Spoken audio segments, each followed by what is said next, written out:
夜休敬拜，台南关田的巴拿拿车站11号正式启动改建工程，因为车站唯一的月台出入口伫咧东边，车拢停伫咧同一边，地处停车位不足之外，若是要对西边行过来，要爬一大段的楼梯，对当地的时段来讲，相当无方便。车爱驶到位迄边，驶过迄边过，吼，到你个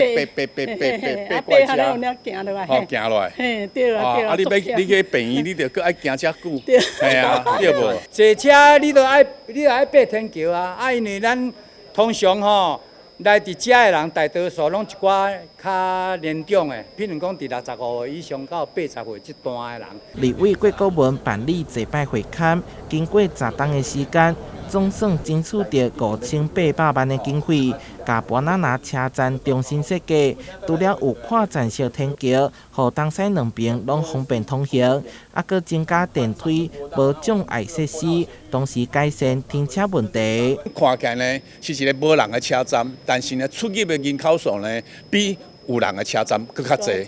阁加上呢南科化的因素。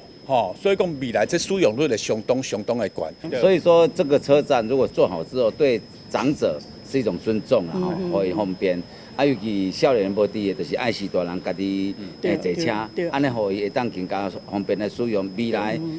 这个车站嘛做好势，我想会当照顾邻近很多的乡亲啦。对巴拿拿坐到南科车站只需要8分钟，立委郭国文希望会当互这座无人车站的空间更加优先，嘛会他价争取 U-Bike 等，加强公共运输的功能性。台南新闻所采访报道。